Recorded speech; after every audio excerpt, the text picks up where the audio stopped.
Durant l'été 1958, la plus grande assemblée de chrétiens voués que le monde ait jamais vue eut lieu dans la ville de New York, utilisant en même temps les deux stades géants Yankee Stadium et Polo Ground.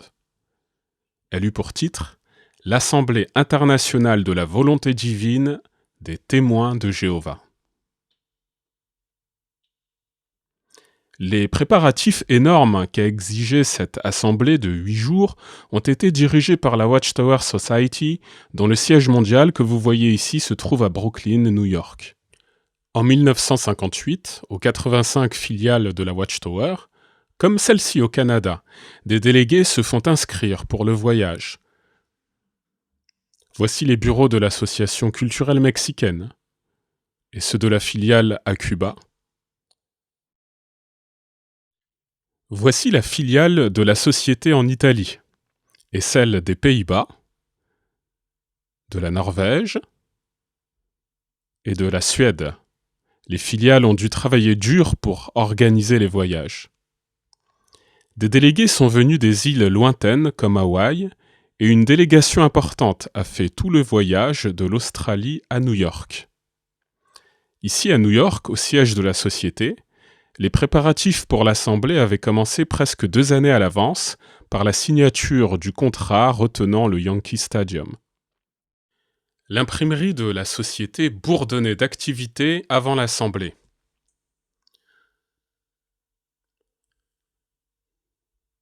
En regardant vers le nord, aux fenêtres de l'imprimerie de la Watchtower, les volontaires préparant le congrès pouvaient distinguer le siège des Nations Unies. C'est vers ce lieu que le vieux monde regarde pour trouver la paix. Voici les emblèmes des nations membres. Elles se sont emparées d'une promesse faite par Jéhovah Dieu, sans même indiquer qu'elles l'ont trouvée dans la prophétie biblique d'Isaïe. Ainsi, les Nations Unies se sont arrogées pour elles-mêmes le dessein de Jéhovah. Leur inscription déclare « De leurs glaives, ils forgeront des hoyaux et de leurs lances des serpes.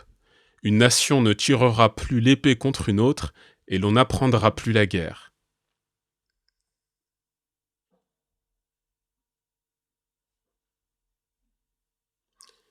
Pas loin de là, les témoins de Jéhovah tenaient leur assemblée au Yankee Stadium. Ici régnait une unité que les Nations Unies ne parviendront jamais à établir.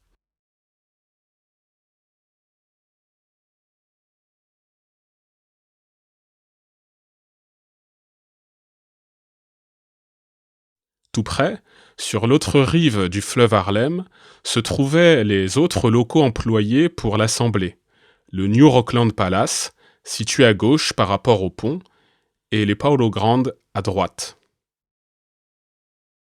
Avec cette maquette comme modèle, une estrade de toute beauté fut aménagée au Yankee Stadium. 40 000 volontaires offrirent leurs services pour assurer le succès de l'Assemblée.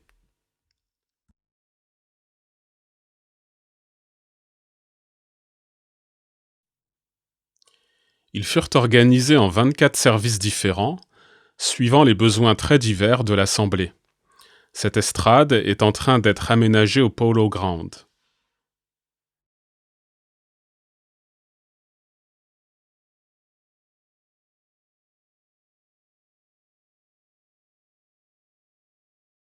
Regardez ces volontaires affairés au service du logement de l'Assemblée. Ils eurent à satisfaire plus de 132 000 demandes de chambres.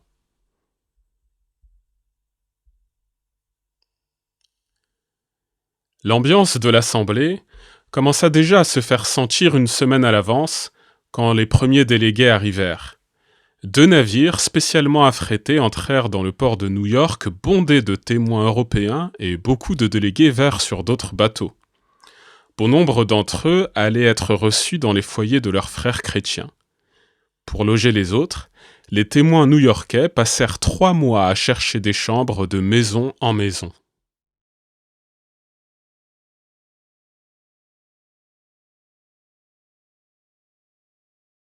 Les délégués attendaient avec joie le début de l'Assemblée de la volonté divine et l'occasion de s'associer avec les témoins de Jéhovah venus d'autres pays. Ils étaient impatients de participer au festin spirituel qu'ils attendaient avec confiance des mains de Jéhovah. Des milliers sont venus par avion. En plus des services normaux, 65 avions spéciaux amenèrent des délégués à New York.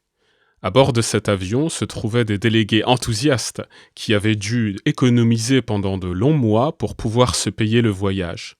Enfin, ils arrivaient dans la ville de l'Assemblée. Ils étaient venus du monde entier, se servant de nombreuses compagnies aériennes.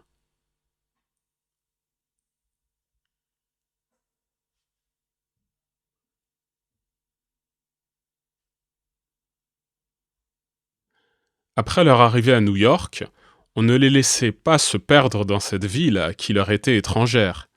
La société organisa un service d'autocar qui amenèrent les délégués du bateau ou de l'avion au bureau où se trouvait le service du logement.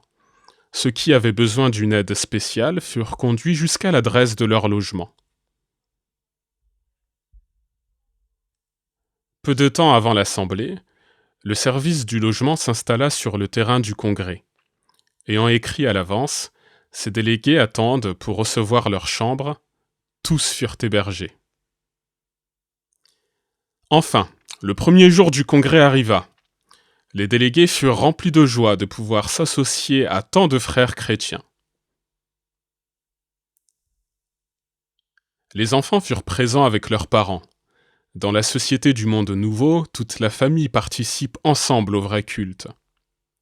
Vous pouvez être sûr que le père de ce garçon lui a lu la Bible. C'est pourquoi on les voit ici ensemble à l'Assemblée.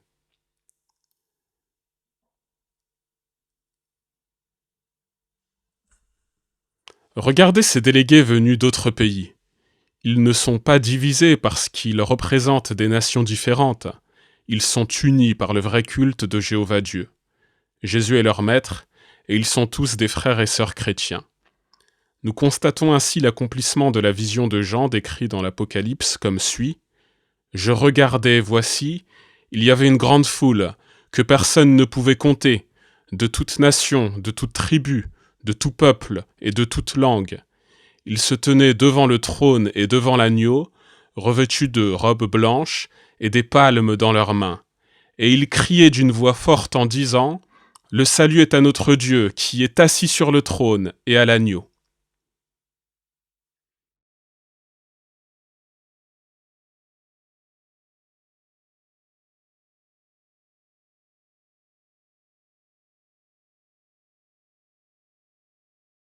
Près des Paulo Grande, un peu plus loin dans cette même rue, se trouve le New York Rockland Palace. Des réunions spéciales y furent tenues. Pendant que nos délégués que vous voyez ici participaient à d'autres activités, le président de la société s'est réuni au New Rockland Palace, à quelques pas de cette sortie du métro new-yorkais, avec les surveillants et d'autres représentants spéciaux pour parler des questions d'organisation.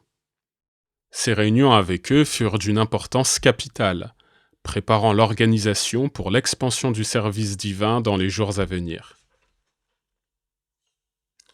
Ici au Paulo Grande, il y avait 69 000 places assises, y compris ces milliers de chaises installées sur le terrain de jeu. Ce stade ne servait pas comme lieu secondaire pour recevoir ceux qui ne trouvaient pas de place au Yankee Stadium, car le même programme fut présenté dans les deux stades. Ayant fait leur discours ou démonstration ici au Paulo Grande, ceux qui participaient au programme se rendirent au Yankee Stadium pour les répéter. Ainsi, tout le monde put profiter pleinement du programme.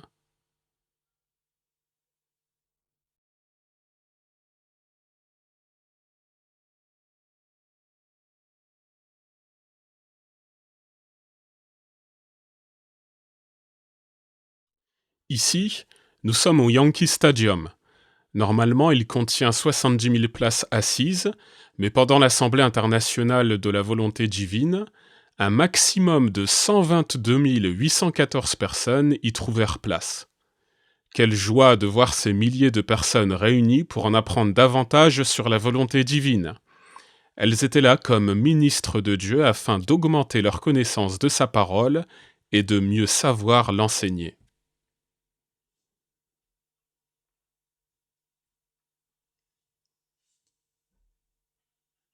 Dimanche 27 juillet, le président de l'Assemblée, M. Henschel, au cours de son discours de bienvenue prononcé dans les stades archicombles, déclara « Nous sommes certains que Jéhovah est avec nous et que nous sommes ici selon la volonté divine.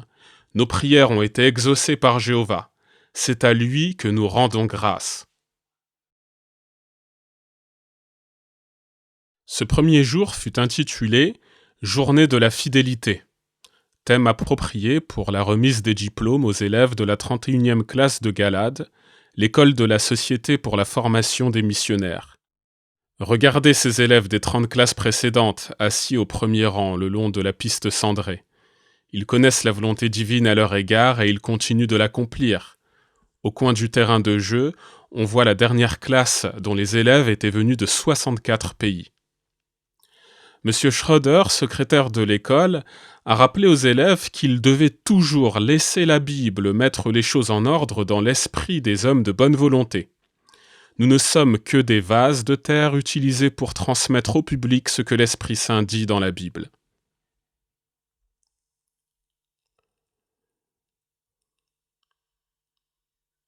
En conseillant les élèves de la dernière classe, le vice-président de la société, M. Franz, déclara « Vous êtes envoyés comme missionnaires par le royaume de Dieu qui est entré dans son règne.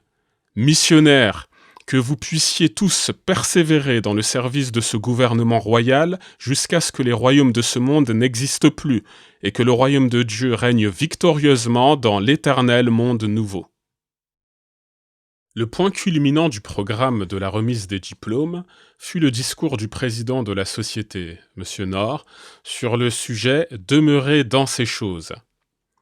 Pour montrer des exemples modernes de la fidélité, il demanda à tous les missionnaires présents, ainsi qu'à la dernière classe, de se mettre debout, classe par classe. Il appela également au microphone certains élèves des classes précédentes de Galade qui ont persévéré dans leur travail. Rien de ce qu'ils avaient délaissé ne pouvait se comparer aux bénédictions reçues dans le service de missionnaires. Quelle joie ils ont éprouvé à aller dans des territoires vierges, à former de nouvelles assemblées, et même à voir certaines personnes à qui ils avaient apporté la vérité aller elles-mêmes à Galade et recevoir leur diplôme de missionnaire ce jour-là. À peu près au milieu du discours du président, il commença de pleuvoir. Des parapluies apparurent et le programme se poursuivit.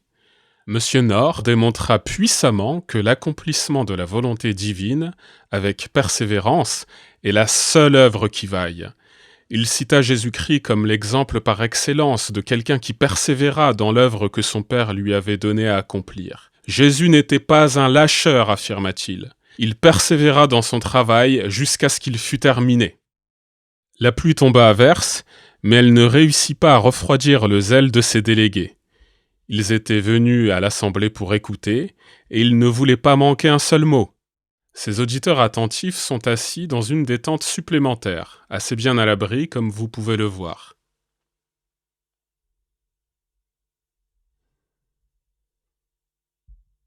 Au fur et à mesure que ces élèves de Galade se rendaient au pupitre pour recevoir leur diplôme, M. Nord expliqua quelques détails de la vie de chacun et annonça dans quel pays ils allaient servir.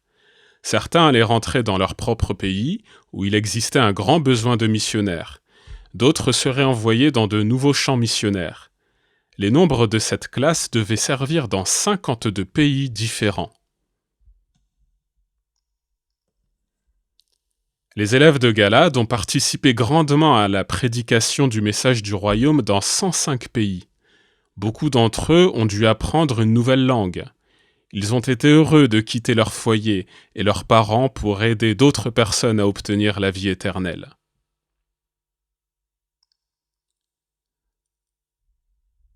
Ce premier jour de l'Assemblée, 180 291 personnes remplirent les 2 stades pour assister à la remise des diplômes de Galade.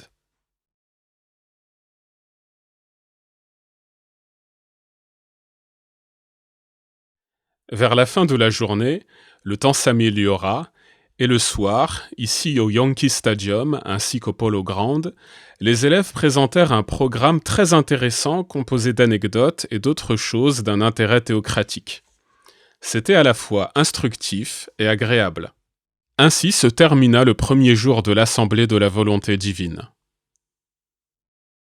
Ici, nous verrons les événements des 4 jours suivants de l'Assemblée, du lundi au jeudi, y compris les sessions dans les langues étrangères et un service du baptême qui défraya l'actualité dans le monde entier.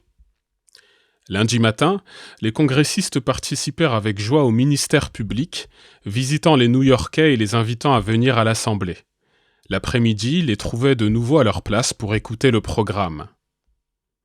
Monsieur Macmillan, de la famille du siège central à Brooklyn, est en train de faire son discours. Il a observé l'accroissement des témoins de Jéhovah durant de longues années. Pendant les années suivantes, 1870, des chrétiens avoués commencèrent à étudier la volonté divine, et en 1900, Macmillan s'est associé à eux. Ils ont remarqué que les hommes avaient remplacé la volonté de Dieu dans les doctrines et traditions humaines. La lumière toujours croissante de la parole de Dieu dévoila ces croyances non chrétiennes, et les vrais chrétiens les repoussèrent pour pouvoir rendre à Jéhovah Dieu un dévouement exclusif. L'orchestre que vous voyez ici est composé exclusivement de témoins de Jéhovah. Il y eut suffisamment de volontaires à cette assemblée pour former 2 magnifiques orchestres, chacun composé de plus de 100 musiciens professionnels. Il y eut donc un orchestre à chaque stade pour accompagner les chants des congressistes. Dans les temps anciens, on chantait les psaumes de la Bible accompagnés d'instruments de musique. De même aujourd'hui, les témoins de Jéhovah chantent avec un accompagnement. Dirigés par ce chef d'orchestre, les congressistes chantèrent des cantiques du royaume, le cœur débordant de joie et de gratitude envers Dieu.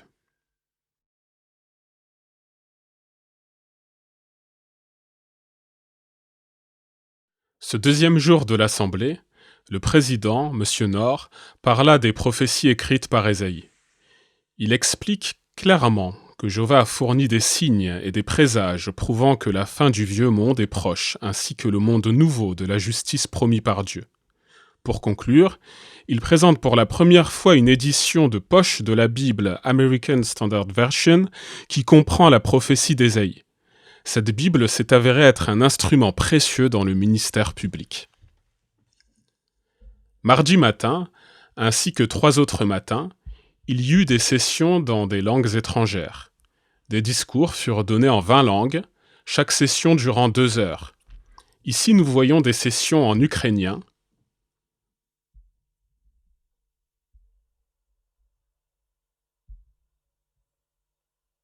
en russe, en lituanien,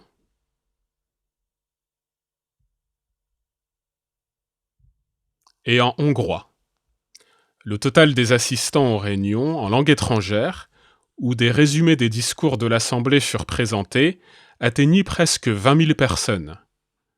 La différence de langue ne divisa pas le peuple de Jéhovah. Tous parlent la langue pure de la vérité. Le fait qu'ils parlent de nombreuses langues leur permet d'expliquer la volonté de Dieu en 125 langues et dans 175 pays. Outre le plaisir d'entendre des discours dans leur langue, les délégués d'expression espagnole furent particulièrement réjouis lorsque le président, M. Nord, annonça la publication d'un manuel en espagnol pour enseigner la lecture.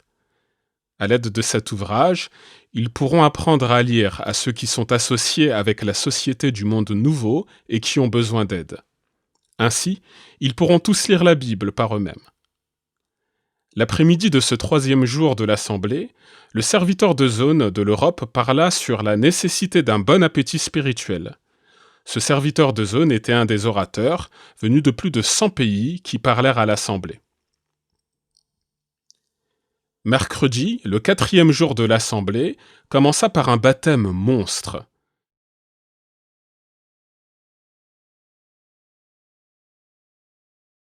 Le serviteur de la filiale suédoise parla aux candidats, lesquels prirent place au premier rang du Yankee Stadium. L'orateur leur demanda de se lever. L'auditoire applaudit à tout rompre en voyant des milliers de personnes se mettre debout.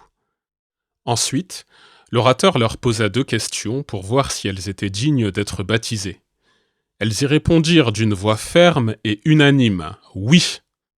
Les ayant fait asseoir, L'orateur courba la tête et prononça une prière à leur intention.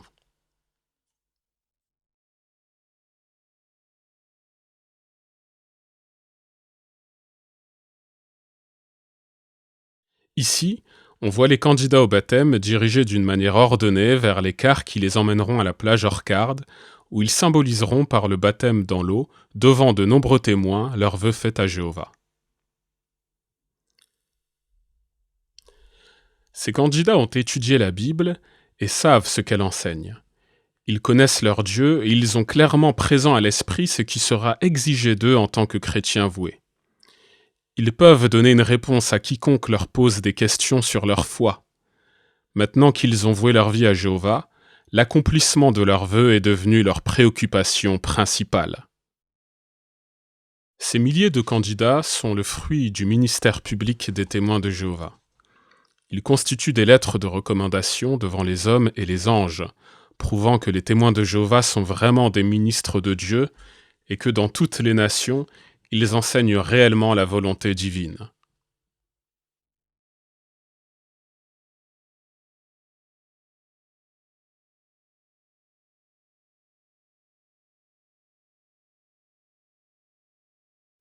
À l'extérieur du Yankee Stadium, 60 cars pouvant transporter 75 passagers chacun attendaient les candidats.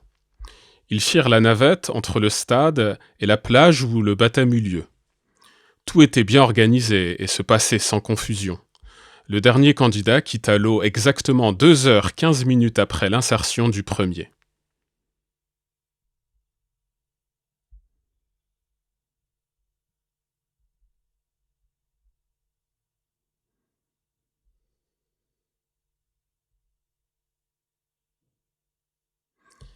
Quoique vivant dans le monde, ces candidats au baptême n'en font plus partie. Ils ne suivent plus ces voies impies et ils ne poursuivent plus ces buts nationalistes. Ils ont répondu à l'appel de la parole de Dieu qui dit « Venez et montons à la montagne de Jéhovah, à la montagne du Dieu de Jacob, il nous instruira de ses voies et nous marcherons dans ses sentiers. »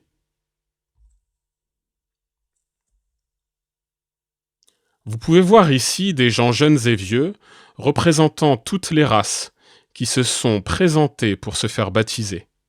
Le baptême est une chose très sérieuse, mais ces candidats n'ont pas d'hésitation. Ils disent, avec le psalmiste, « Mon cœur est affermi, ô Dieu ».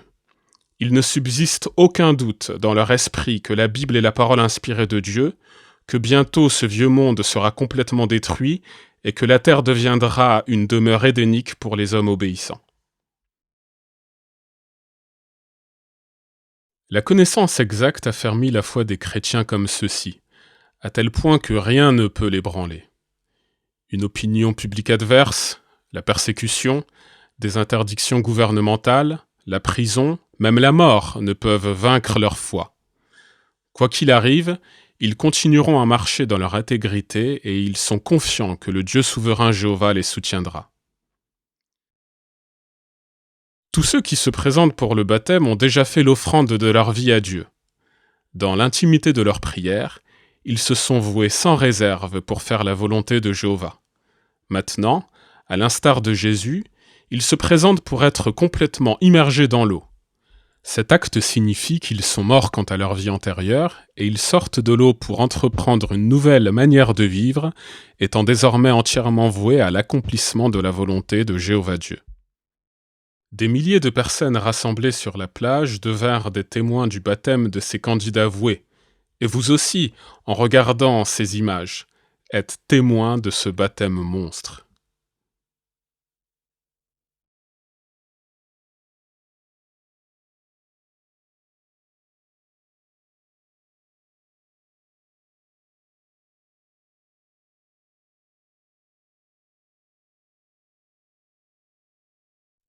Après ce baptême dans l'eau, ils sont reconnus comme des ministres ordonnés et le ministère devient leur vocation. Ils suivront le conseil de Jésus, chercher premièrement le royaume et la justice de Dieu.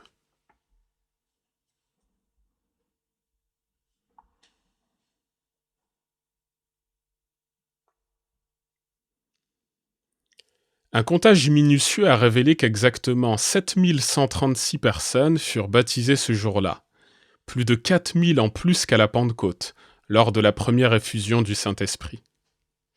Voici une vue aérienne du plus grand baptême des vrais chrétiens de tous les temps. Vous avez remarqué que beaucoup d'Africains furent baptisés. En Afrique, comme ce tableau l'indique, le nombre des témoins de Jéhovah a plus que doublé en 8 ans. Ici, vous voyez le président de l'Assemblée présentant des publications nouvelles dans des langues africaines. Des rapports furent présentés sur 24 pays africains, dont un par le serviteur de filiale en Afrique du Sud, qui expliqua comment la lumière a pénétré dans le continent noir. Ces publications en langues africaines ne furent pas les seules à être présentées cet après-midi-là à ces congressistes. Après avoir parlé avec beaucoup d'entrain de la réalisation de certaines parties du livre de Jérémie, M. Nord présenta à l'auditoire enthousiasmé le 4e volume de la New World Translation of the Hebrew Scripture, contenant les prophéties d'Isaïe, de Jérémie et les lamentations. Comme il fallait s'y attendre, les principaux messages prononcés au cours de cette assemblée de la volonté divine furent tirés de ces 3 livres bibliques.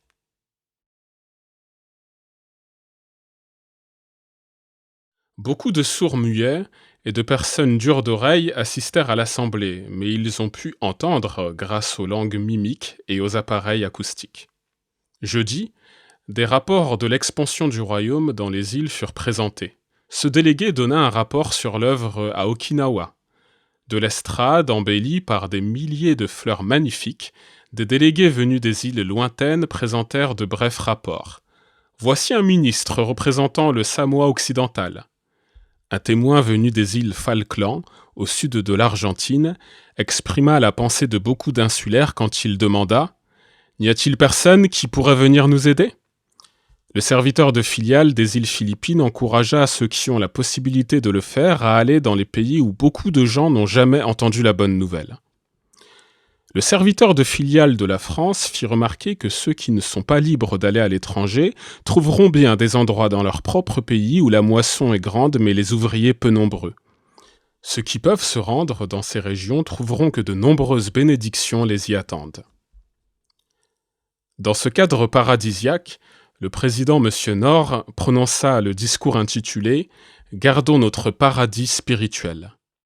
Il montra comment maintenir ce paradis par une activité zélée dans la prédication. Pour aider les témoins de Jéhovah à le faire, il annonça la publication d'un nouveau livre ayant pour titre « From Paradise Lost to Paradise Regained ». Ce garçon est un des nombreux enfants qui peuvent espérer vivre sur la terre dans des conditions paradisiaques. Tout le monde trouva les images de ce nouveau livre très belles. Il explique la volonté divine dans un langage facile à comprendre. Quelle aide pour enseigner à autrui la vérité sur le paradis quand la volonté de Dieu se fera sur la terre comme au ciel. Maintenant, nous allons visiter la cafétéria de l'Assemblée et assister à l'adoption d'une résolution dont les effets se sont fait sentir dans le monde entier, y compris en France. Qu'est-ce que vous diriez si vous voyiez tous ces gens arriver chez vous pour déjeuner ? Eh bien, il faut qu'ils déjeunent quelque part, et c'est la raison pour laquelle ils se rendent à la cafétéria. Heureusement, celle-ci est bien approvisionnée et prête pour les recevoir. N'ayant pas besoin de quitter le lieu de l'Assemblée pour se restaurer, ces délégués purent facilement manger et être de nouveau à leur place pour le début de la session suivante. Chaque stade disposait d'une cafétéria qui furent des merveilles d'efficacité. Une bonne organisation permit de servir environ 1000 personnes par minute. Vous rendez-vous compte ? Il fallait 12 000 volontaires pour préparer les repas, les servir et laver les plateaux pour ces foules immenses. Au moment des repas, les congressistes rencontrèrent d'autres frères qu'ils ne connaissaient pas, ce qui leur permit d'échanger des nouvelles et de parler des choses merveilleuses entendues à l'Assemblée.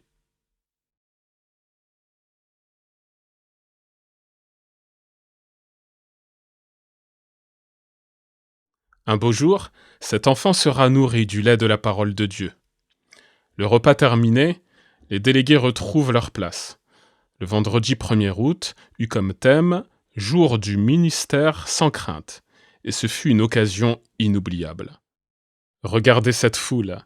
À cette occasion, Ces dizaines de milliers de gens adoptèrent à l'unanimité une résolution dépourvue de toute crainte, exprimant leur détermination de faire la volonté divine. Dans un discours d'introduction expliquant pourquoi cette assemblée monstre devait adopter une résolution, le vice-président de la société, M. Franz, déclara « Notre assemblée est une manifestation gigantesque de l'accomplissement de la prophétie que Jéhovah a fait par la voix d'Isaïe. De leurs glaives, ils forgeront des hoyaux, et de leurs lances des serpes. Une nation ne tirera plus l'épée contre une autre, et l'on n'apprendra plus la guerre. Non, pas à l'ONU, mais uniquement ici, parmi ces témoins de Jéhovah, on trouve l'accomplissement de cette prophétie. » Puis le président présenta la résolution proprement dite. Il présenta la résolution d'abord au Polo Ground, puis de cette estrade ici au Yankee Stadium.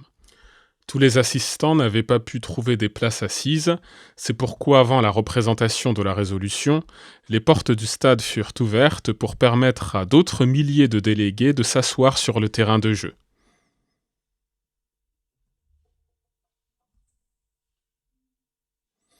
Une fois qu'ils étaient assis sur la pelouse, le vice-président présenta les raisons pour lesquelles l'Assemblée devait adopter une résolution.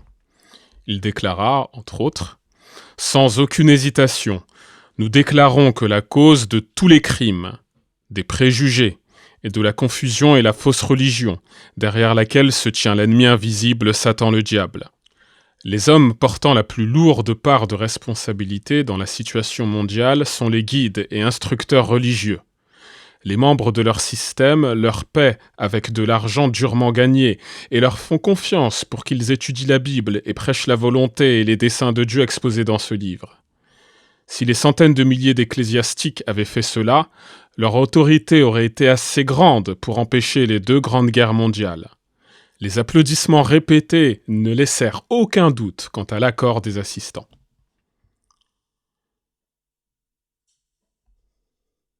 Ensuite, la résolution elle-même fut présentée par le président M. Nord. Interrogés sur leurs accords, 194 418 délégués crièrent « Oui ». Ils avaient pris la résolution que jusqu'à la fin, autant qu'il est en notre pouvoir, la volonté divine s'accomplira en nous pour ce qui est de la prédication du royaume instauré. De tout cœur, ils chantèrent un cantique pour conclure la session de l'après-midi. Regardez cette foule heureuse représentant de nombreuses nations. Quelle unité, en harmonie avec la résolution qui vient d'être adoptée.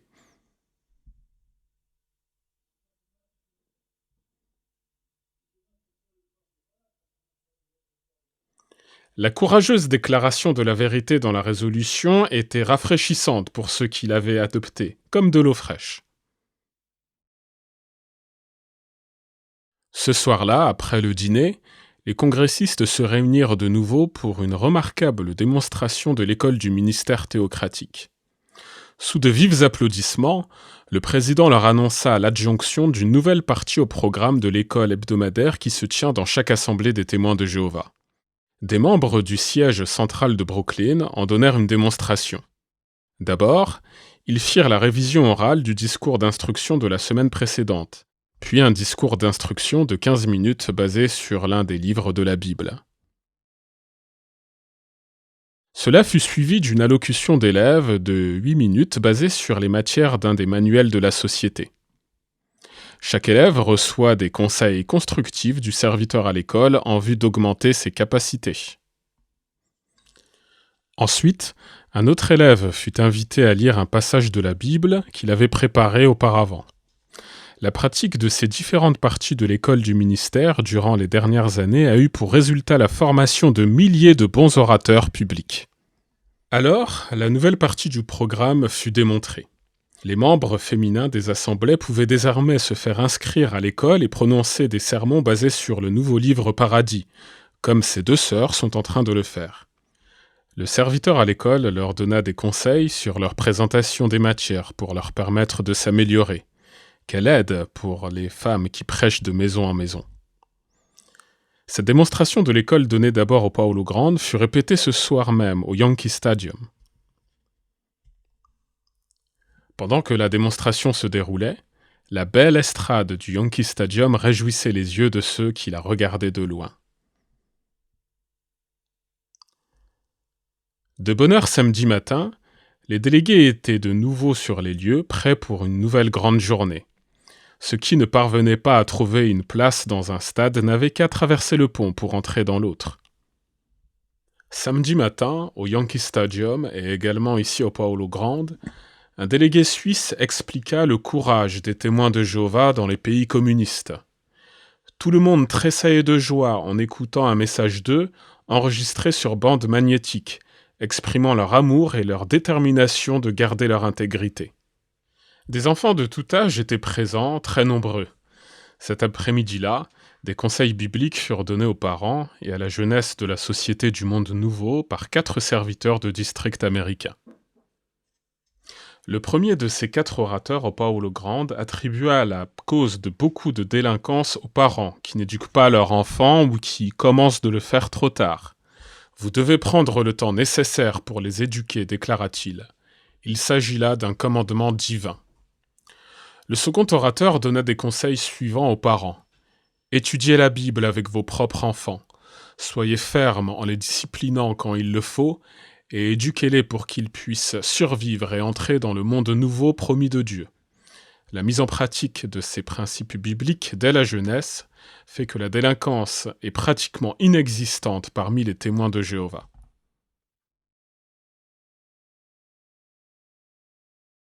S'adressant directement aux jeunes, le troisième serviteur de district dit « Déterminez la route que vous allez suivre dès votre jeunesse. Vous aurez plus de joie à suivre Jésus-Christ comme exemple plutôt que les jeunes de ce monde épris du rock'n'roll. Combien le monde aurait été différent si Adam avait obéi à son Père céleste.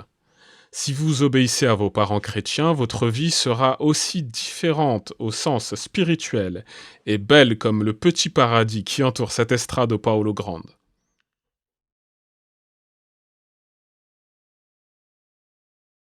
Le dernier des 4 orateurs exhorta comme suit tous les membres de la Société du Monde Nouveau. « Intéressez-vous aux jeunes, faites en sorte qu'ils se sentent chez eux dans l'assemblée locale. Aidez-les à trouver leur place et à accomplir la volonté divine. » Ce même après-midi, M. Nord mit l'accent sur le thème de cette assemblée internationale dans son discours « Que ta volonté soit faite ». Il réjouit le cœur des auditeurs en présentant le nouveau livre « Que ta volonté soit faite sur la terre ». À maintes reprises, ils applaudirent pendant que le président leur expliqua comment Jéhovah a accompli sa volonté en dépit de l'opposition satanique. Leur appétit spirituel aiguisé par ce discours passionnant, ils se hâtèrent de se procurer un exemplaire du nouveau livre. Oh, il contient l'explication que nous avons entendue si longtemps de la prophétie de Daniel. Point par point, il raconte la lutte entre l'Est et l'Ouest pour dominer le monde et explique l'établissement triomphant du royaume de Dieu. Furent-ils heureux de recevoir ce livre ? Voici leur réponse. Aussitôt qu'ils entrèrent en sa possession, beaucoup commencèrent à le lire, comme ceci. Le discours public de l'Assemblée eut pour titre « Le royaume de Dieu est entré dans son règne. La fin du monde est-elle proche ?» Il devait être prononcé dimanche 3 août. Ce dimanche si attendu était enfin arrivé. Regardez tous ces gens affluer pour écouter ce discours. Mélangés avec la foule des témoins, des dizaines de milliers de New-Yorkais sortirent du métro à côté des Paulo Grande pour répondre à l'invitation d'assister gratuitement à la conférence publique. Beaucoup d'entre eux avaient reçu leur première invitation au printemps, lorsque les témoins se présentèrent chez eux pour chercher des chambres pour les délégués du Congrès. À partir du 1er juillet, cette invitation fut rappelée à la mémoire des habitants de New York chaque fois qu'ils prenaient le métro, car des affiches avaient été placées dans chaque wagon ainsi que dans de nombreux autobus. Pendant l'assemblée elle-même, des milliers de pancartes et 5 millions de feuilles d'invitation furent utilisées pour inviter le public à être présent.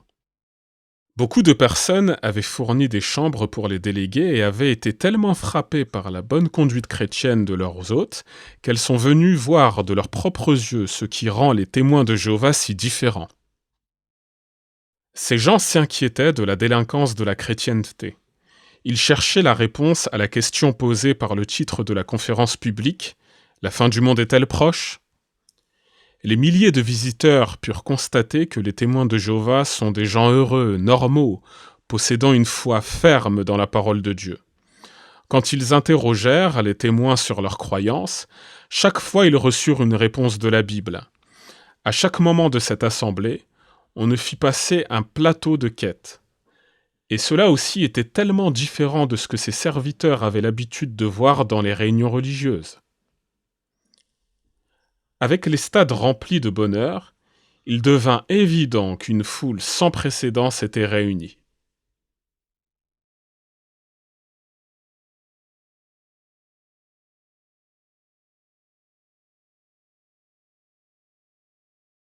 Comme on voit ici au Polo Grounds, les visiteurs purent se rendre compte qu'il s'agissait d'une assemblée internationale. Ce dernier dimanche, des témoins furent présents d'au moins 123 pays, tous unis et composant un seul peuple sous le règne du royaume de Dieu. Ils ne portent pas d'habit spécial les distinguant de leurs semblables. Ces délégués portent des vêtements caractéristiques de leur propre pays. Ce qui les différencie du monde, c'est leur zèle et leur amour chrétien. Regardez cette belle robe mexicaine.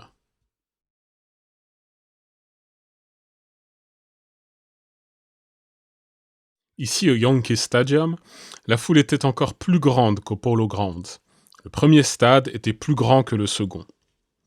Les quelques agents de police affectés au stade n'eurent pas grand-chose à faire. « Quel bonheur si tout le monde coopérait comme vous autres témoins, dirent-ils. Jamais auparavant, il n'y avait eu une foule si immense ici au Yankee Stadium. Le stade était archi-comble et il y avait encore des gens qui voulaient entrer. On permit à des milliers d'entre eux de s'asseoir sur la pelouse du stade et les autres furent dirigés vers les tentes supplémentaires. En attendant le début de la conférence, beaucoup profitèrent de l'occasion pour pénétrer sur la pelouse normalement interdite. D'autres se mirent à lire le dernier rapport du Congrès qui venait de sortir des presses. Retournons maintenant au Yankee Stadium pour observer le point culminant de l'Assemblée. Ensuite, nous verrons comment le message du royaume a pénétré dans toutes les nations.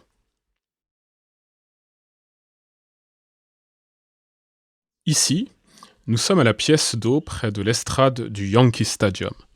C'est de cette estrade que le président de la société allait prononcer la conférence qui avait fait l'objet d'une publicité sans précédent. Dans le jardin devant l'estrade, ces délégués purent passer quelques moments délicieux de fraternité en attendant le discours public.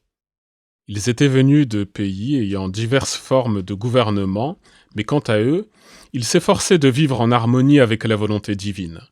Vous pouvez voir qu'ils possèdent l'Esprit de Dieu.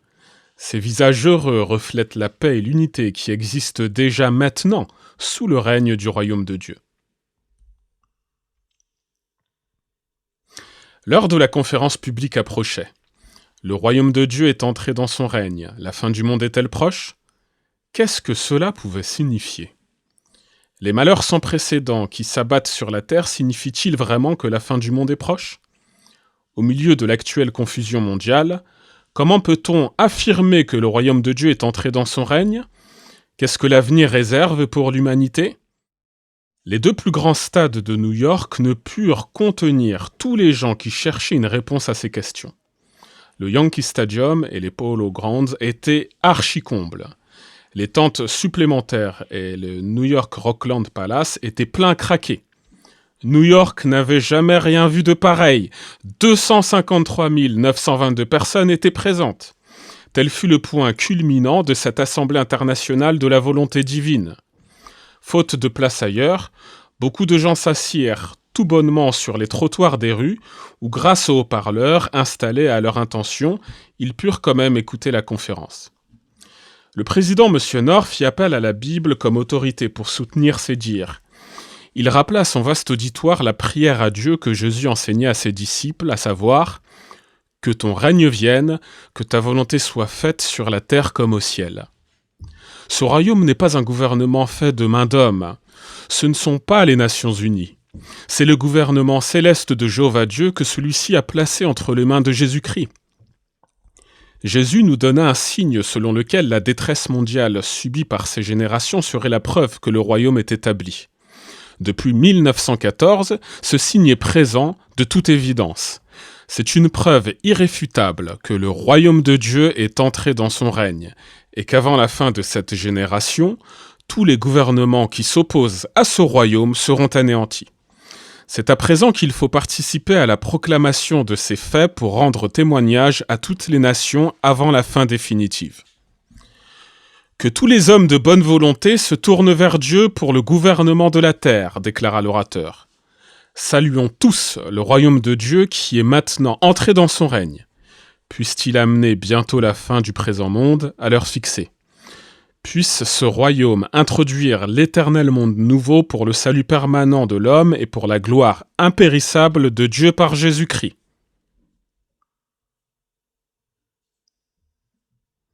Le président annonça que chaque assistant recevrait 2 exemplaires du texte imprimé de ce message vital. Un demi-million de brochures fut ainsi distribué gratuitement. Pour conclure, l'orateur invite tous ceux qui désiraient recevoir gracieusement l'enseignement biblique à domicile à en faire la demande.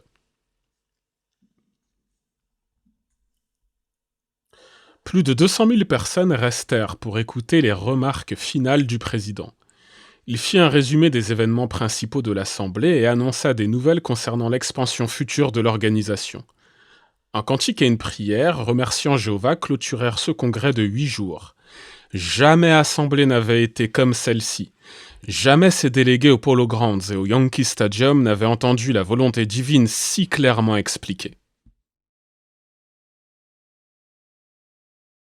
Par avion et par tous les moyens de transport qu'ils avaient empruntés pour venir, les délégués rentrèrent chez eux, fermement décidés à mettre en pratique les termes de la résolution adoptée par l'Assemblée en vue de l'accomplissement de la volonté divine.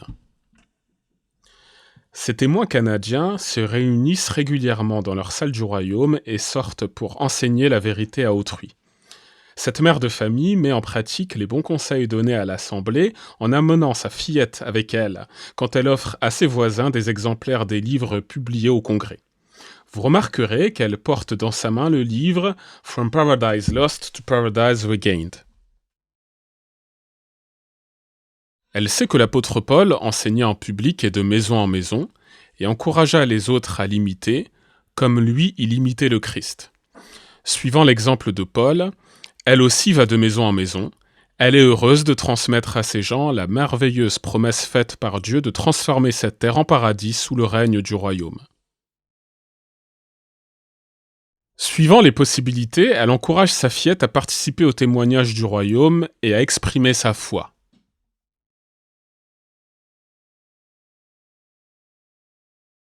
Ici, en Amérique centrale, de même que dans les autres pays, la salle du royaume est le centre des activités de l'Assemblée locale des témoins de Jéhovah.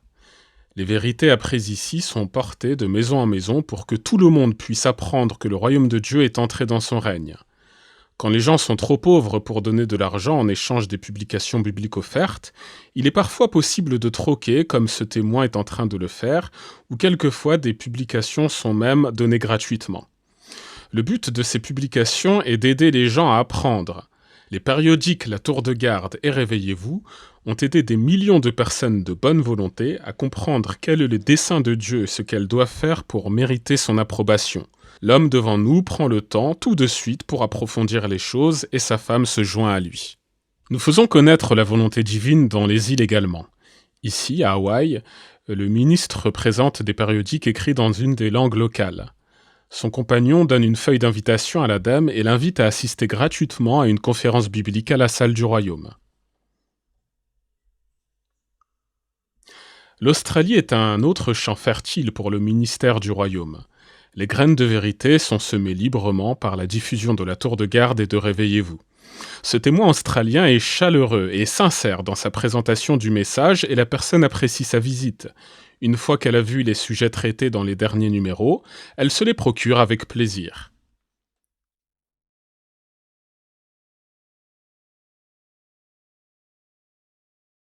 Ici, en Nouvelle-Guinée, une famille accueille aimablement le ministre qui lui présente la brochure « Cette bonne nouvelle du royaume » en motu, le dialecte qu'elle parle.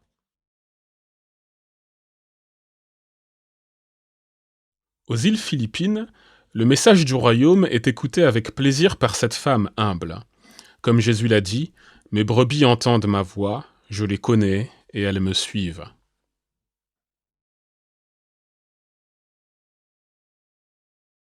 Beaucoup d'orientaux se sont détournés de la Bible à cause des pratiques non chrétiennes de la chrétienté. Mais ce japonais ne va pas permettre à l'infidélité des églises de le priver des dispositions miséricordieuses de Jéhovah Dieu. Il remercie les proclamateurs de l'avoir visité.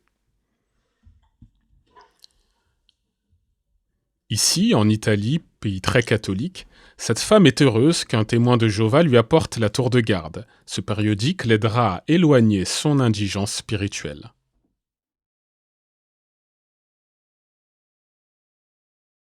En vue de former les nouveaux dans le ministère, les témoins de Jéhovah prêchent parfois 2 à 2, comme ici aux Pays-Bas. Ce programme de formation fut inauguré par Jésus lorsqu'il instruisit ses disciples.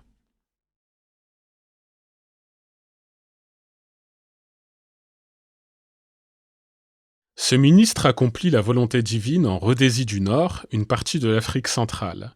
Il se sert d'une présentation brève et bien préparée pour éveiller l'intérêt de la personne, laquelle est heureuse d'accepter un périodique. Dans quelques jours, quand l'homme aura l'occasion de le lire, le ministre reviendra pour l'aider à approfondir sa connaissance du monde nouveau promis par Dieu.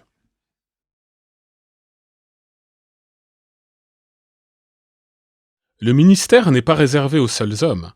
Le roi David affirma « Le Seigneur dit une parole, et les messagères de bonnes nouvelles sont une grande armée. » Ce témoin en Rhodésie du Nord fait partie de cette armée. « Vous êtes la lumière du monde, dit Jésus. Cette lumière brille ici, au Ghana, en Afrique occidentale, parce que les témoins de Jéhovah y exercent leur ministère.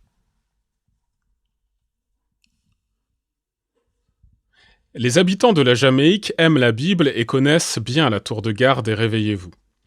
Beaucoup d'entre eux les lisent régulièrement. Visitée chez elle par un ministre, cette personne s'empresse de voir le contenu des derniers numéros et elle les accepte avec plaisir. Elle sait que la tour de garde l'aidera à faire la volonté divine. Le même ministère public se poursuit aux États-Unis. Comme vous pouvez le voir, les témoins de Jéhovah emploient les mêmes méthodes de travail dans le monde entier.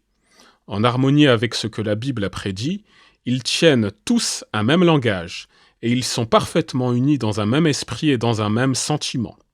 Ils sont tous porteurs de la même bonne nouvelle tirée de la Bible et ils la présentent tous de la même manière. Suivant l'exemple de Jésus, ils visitent directement les foyers des gens. En 1958, ces périodiques ont été imprimés sur les rotatives de la Watchtower Society. La société imprime les périodiques dans 22 pays. Réveillez-vous paraît en 19 langues et est tiré à 2 850 000 exemplaires par numéro. Il réconforte ceux qui sont découragés par l'échec de ce monde en orientant leur regard vers le monde nouveau promis par Dieu. En 1958, la tour de garde est imprimée sur d'autres presses. Chaque numéro est tiré à 3 600 000 exemplaires en 54 langues. La tour de garde annonce fidèlement que le royaume de Jéhovah Dieu est entré dans son règne et que la fin du vieux monde est proche. Plus de 1000 hommes et femmes voués travaillent dans les 85 filiales de la société, consacrent leur temps à l'impression et à l'expédition de ces publications bibliques, pour que leurs frères puissent s'en servir dans le ministère public. Un ajustement effectué rapidement permit à ces presses d'imprimer la courageuse résolution adoptée à l'Assemblée internationale de la volonté divine. Le tract de 4 pages reproduisant la résolution posa ces questions pertinentes. Comment la chrétienté a-t-elle failli à sa mission envers l'humanité?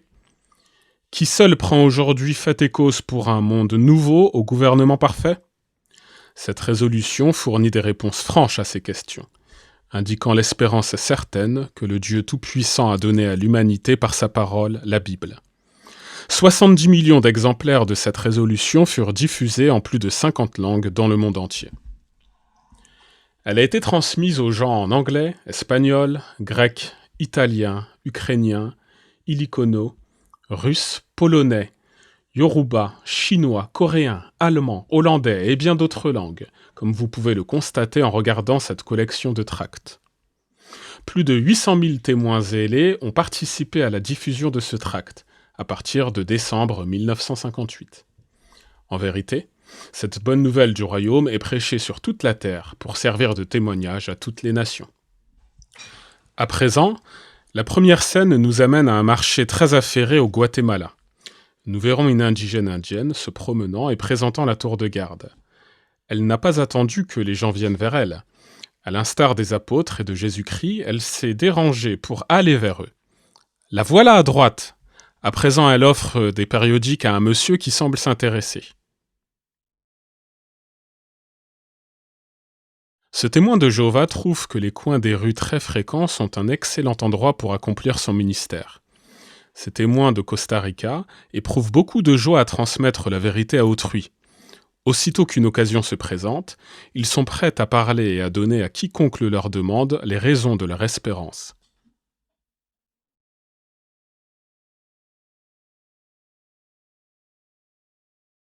Les coins des rues londoniennes ne sont pas exempts de proclamateurs anglais diffusant les périodiques. Les gens qui ne sont jamais chez eux, quand les témoins de Jéhovah passent, ont également besoin de la vérité. C'est pourquoi ces témoins essaient de les contacter dans les rues en se servant des périodiques. Ils sont enthousiastes mais courtois quand ils abordent les gens. Ici, nous voyons un témoin allemand touchant le public de la même manière. Grâce à ce ministère public, la sagesse de Dieu est proclamée dans les lieux publics. Mais qu'en est-il des boutiques et des magasins? Sont-ils également visités? En visitant les commerçants, comme celui-ci en Allemagne, les témoins de Jéhovah ont trouvé que les hommes qui suivent les événements mondiaux sont souvent heureux d'écouter le message. Ce commerçant est très occupé, les témoins abrègent donc leur message. Avec amabilité, ils expliquent que lui aussi a besoin du message du royaume.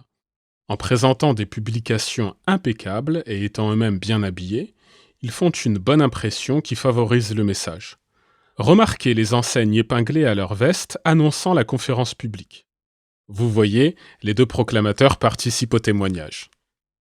Dans les Indes occidentales néerlandaises, beaucoup d'hommes ne peuvent être contactés chez eux pendant la journée. C'est pourquoi ce ministre cherche à les voir là où ils travaillent. Rendre témoignage le long des quais n'est pas une sinécure, mais il sait que cela donne de bons résultats. Une fois, Jésus prêcha d'une barque et ce témoin l'imite.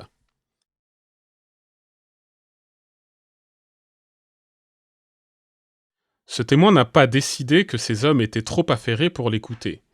Il était optimiste et il a trouvé des oreilles attentives. Tous les témoins de Jéhovah ne conduisent pas des voitures. Beaucoup d'entre eux voyagent à pied ou peut-être à dos d'âne, comme ce ministre en Amérique latine. Il n'est pas un colporteur de la parole de Dieu. C'est l'amour qui le pousse à prêcher. À ses propres frais et pendant ses heures de loisirs, il visite ses voisins pour leur enseigner la Bible. Les petites sommes touchées en échange des publications aident à couvrir les frais d'impression. Comme les apôtres, il subvient à ses propres besoins, non en faisant des collectes, mais en travaillant de ses mains. Et lorsque les difficultés surviennent, il ne leur permet pas de l'arrêter dans son ministère. Il fait preuve de décision.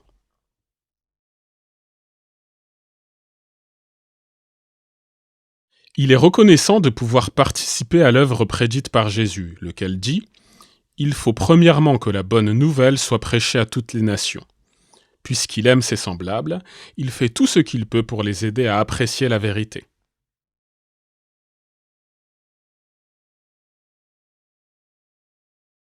Dans 105 pays, des missionnaires qui sont passés par l'école de Galade accomplissent un bon travail.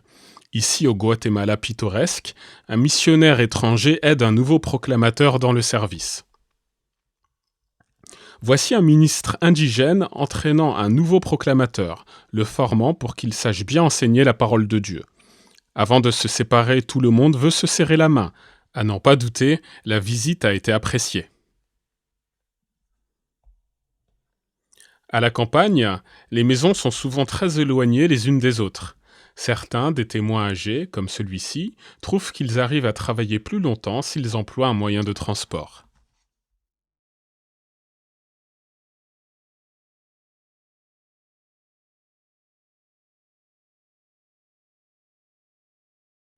Ici, aux Honduras britanniques, nous voyons deux proclamateurs visitant leur territoire en canoë. Leur prochaine visite est assez éloignée, mais cela ne devient pas un prétexte pour ne pas y aller. Jésus a dit que ses disciples seraient ses témoins, jusqu'aux extrémités de la terre. De nos jours, ils atteignent les pays éloignés, ainsi que les coins les plus reculés de leur propre pays. Ici, on voit des gens qui vivent là où la beauté de la nature n'a pas été gâchée par les hommes. Mais eux aussi, ils ont besoin du royaume de Dieu.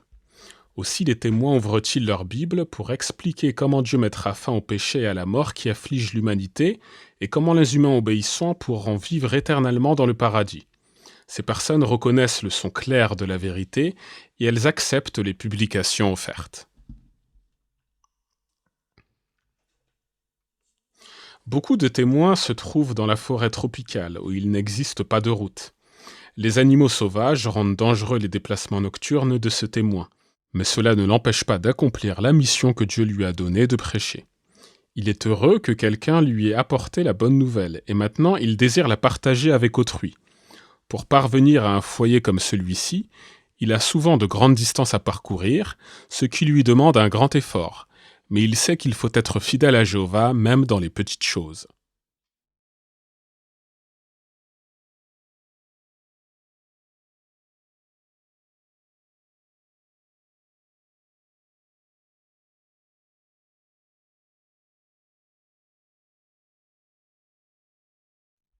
La neige profonde n'arrête pas les témoins de Jéhovah dans les pays nordiques, où les températures descendent bien au-dessous de zéro et où les vents pénétrants cinglent le visage. Quand Jésus dit que la bonne nouvelle serait prêchée dans le monde entier, il n'a pas exclu les régions neigeuses. Lorsque ces témoins ont diffusé la résolution courageuse adoptée à l'Assemblée internationale de la volonté divine, ils se sont fait un devoir d'atteindre des foyers comme ceux-ci pour donner un exemplaire aux gens qui y habitent. Ni l'âge, ni l'infirmité ne peuvent arrêter ce témoin dans son service à Jéhovah.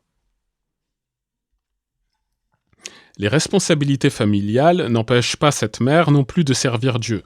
Elle s'est acquittée fidèlement, comme une vraie chrétienne, mais elle participe également au ministère public.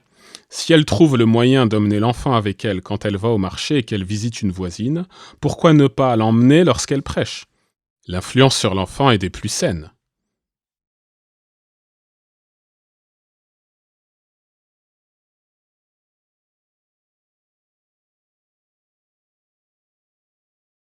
Timothée n'était guère plus âgé que ce garçon quand Paul lui écrivit que personne ne méprise ta jeunesse.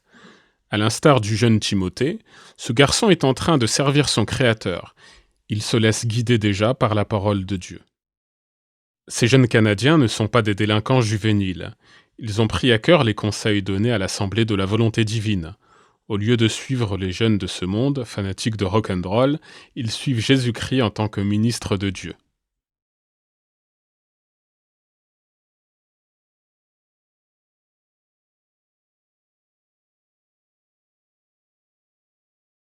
Que ce soit dans la neige, la pluie ou la chaleur tropicale, les témoins de Jéhovah assistent à 5 réunions hebdomadaires qui se tiennent dans presque 18 000 assemblées locales à travers le monde en 1958. Isaïe écrivit « Tous tes fils seront disciples de Jéhovah ». C'est pourquoi ces témoins étudient sa parole et Dieu les rend capables d'enseigner. Ces témoins au Canada se réunissent dans un foyer privé. À l'aide du périodique La Tour de Garde, ils étudient les prophéties comme celles qui ont été discutées à l'Assemblée internationale de la volonté divine. Chaque semaine, ils tiennent une école du ministère semblable à celle que nous avons vue en démonstration au Yankee Stadium. Dans chaque assemblée locale et dans tous les pays, les témoins de Jéhovah étudient les mêmes vérités bibliques. Cela fait d'eux un peuple uni, peu importe qu'ils se réunissent dans les salles modernes, comme celle-ci aux États-Unis,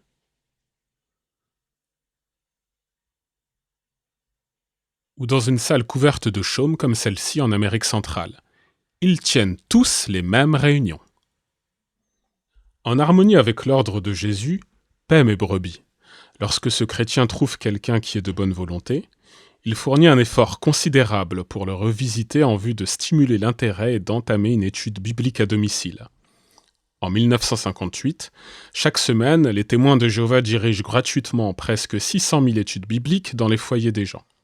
ce ministre va revisiter une famille intéressée.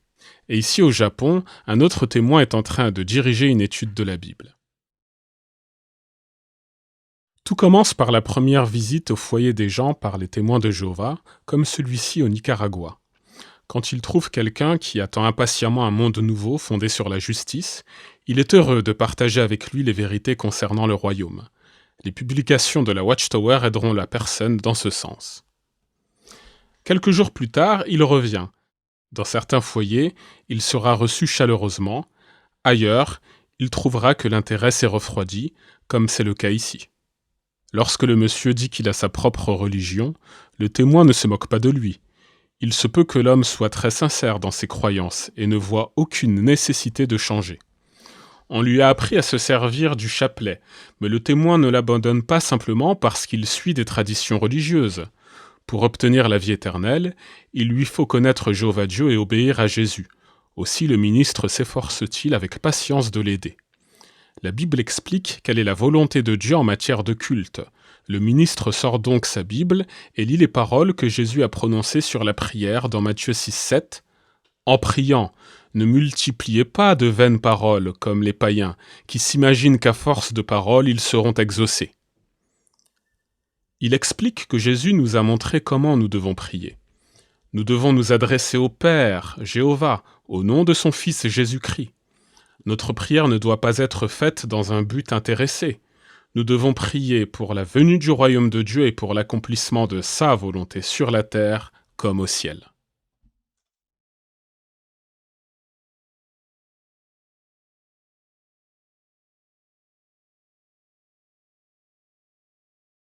La personne accepte maintenant l'enseignement de la Bible.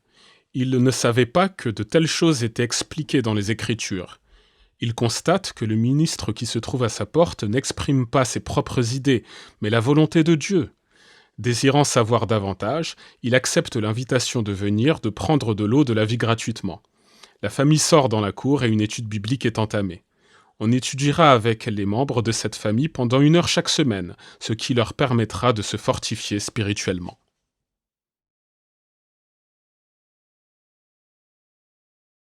Les voici quelques mois plus tard, au lac Managa. Pourquoi sont-ils là? Parce qu'ils se sont voués à Jéhovah Dieu. Conformément au commandement de Jésus, ils se font baptiser. Ils continueront à marcher sur les traces de Jésus-Christ, mettant en pratique ses conseils dans leur vie quotidienne et enseignant la volonté divine à autrui. À l'inoubliable Assemblée internationale de la volonté divine, plus de 7000 personnes avaient fait ces mêmes pas progressifs, savoir l'étude de la Bible, l'offrande de soi, le baptême. Les témoins de Jéhovah connaissent la volonté divine. Comme eux, vous aussi, vous pouvez apprendre quelle est la volonté de Dieu telle qu'elle est expliquée et révélée dans la Bible. Tous ceux qui deviennent des témoins de Jéhovah prennent la résolution de vivre en harmonie avec la volonté divine en qualité de ministres de Dieu. Selon sa volonté, Jéhovah Dieu les bénira en leur accordant la vie éternelle dans son monde nouveau de la justice. Comme la parole de Dieu le déclare dans 1 Jean 2,17, « Le monde passe, et sa convoitise aussi, mais celui qui fait la volonté de Dieu demeure éternellement. »